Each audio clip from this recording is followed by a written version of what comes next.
Bonjour, Gilles ici pour actualité-dvd.com. Je vous parle du coffret en DVD de Scandal, The Complete First Season. La série créée par Shonda Rhimes est distribuée par Disney. Buena Vista et met en vedette Kerry Washington, Tony Goldwyn et Henry Ian Cusick. Sorti en magasin le 12 juin 2012. Une jeune avocate est recrutée dans une prestigieuse firme créée par la légendaire Olivia Pope.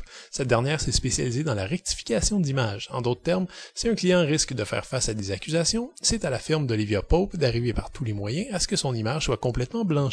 Mais lorsque ses employés tombent sur une sordide controverse impliquant les plus hautes sphères de la Maison-Blanche, Olivia elle-même se retrouve plongée dans l'eau chaude. Scandal est un drôle d'oiseau dans le paysage télévisuel. En fait, cette première saison cherche tellement son ton qu'elle arrive à en devenir presque unique parmi les innombrables téléséries que les Américains nous proposent chaque année. Je dois aussi admettre que j'ai été déçu par l'histoire, parce que selon moi, il y avait un méchant gros potentiel. Une équipe de professionnels qui mettent tout en œuvre pour non pas innocenter quelqu'un, mais bien blanchir son image. C'est pour moi extrêmement alléchant. Il y a quelque chose de très cynique là-dedans, de très méchant. C'est évident qu'avec un parti pris de départ comme ça, le système de justice, censé être égalitaire, en prend pour son rhume. Parce que le fondement de Scandal, c'est un peu ça. Les clients d'Olivia Pope savent très bien que s'ils arrivent en cours ou s'ils ne se fient qu'aux enquêtes policières, ils sont cuits. Les héros de Scandal s'attaquent au nœud du problème, l'apparence. Et ça, mes amis, ça fesse. La thèse soutenue ici, c'est que les preuves, les jurés, les délibérations, les enquêtes policières, rien de tout ça ne vaut grand-chose si on n'a pas l'apparence de l'innocence, ou au pire si on n'arrive pas à coller au camp adverse l'apparence de la culpabilité. Je suis même pas sûr, en fait, que les concepteurs de cette série ont pensé au poids d'un tel fondement quand ils ont commencé à écrire les épisodes. Évidemment, on a rajouté quand même une solide couche de politiquement correct, histoire de compenser pour autant de subversion. Olivia Pope ne prend que des clients réellement innocents, et comment elle fait pour le savoir? Ben, elle suit à son instinct. De sombres histoires se trament autour des membres les plus influents du gouvernement américain, mais sachez tout de même que ça ne se terminera pas en révolution populaire.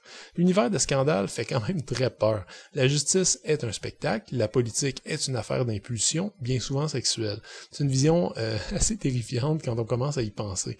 Le fait que la Dream Team d'Olivia Pope est constituée uniquement de criminels, de tordus ou d'individus louches au passé trouble ne fait rien pour agrémenter le tout. Disons que certaines scènes m'ont quand même surprise par leur violence.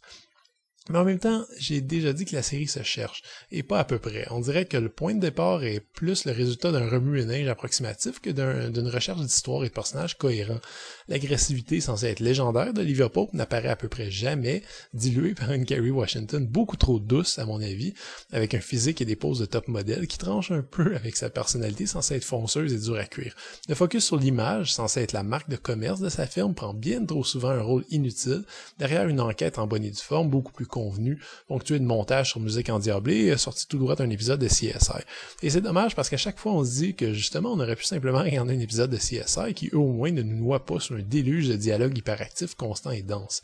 Au moins, un grand point positif est à retenir selon moi, et je m'y attendais absolument pas, c'est l'histoire d'amour entre Olivia Pope et le président des États-Unis, qui aurait pu virer à la romance harlequin, mais qui se glisse sous notre peau à notre insu, et au fil des épisodes, je me suis surpris à trouver cette difficile relation vraiment passionnante, moi qui suis pas habituellement un amateur d'histoire d'amour. L'honneur en vient vraiment aux deux interprètes, Tony Goldwyn et Kerry Washington, cette dernière étant d'ailleurs beaucoup plus à l'aise et convaincante dans ce registre que dans celui d'une avocate qui n'a pas froid aux yeux. Scandal est selon moi une opportunité ratée, mais une série qui recèle quelques pépites d'or cachées dans ses 7 épisodes.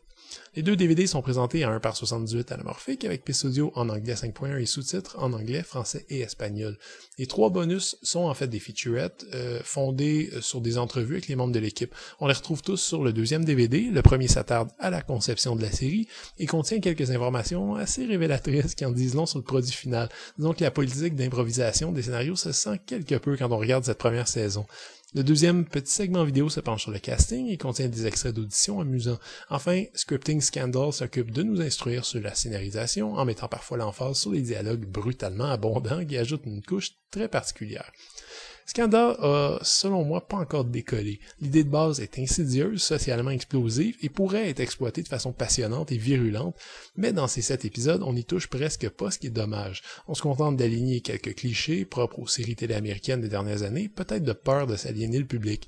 Les personnages ont du potentiel, mais là encore, on n'a pas le temps de les connaître. Étonnamment, l'histoire d'amour est à mon avis le grand atout caché de cette petite œuvre qui n'a pas encore fait ses preuves. Pour moi, ce sera à suivre. C'était Gilles. Merci. Bon visionnement.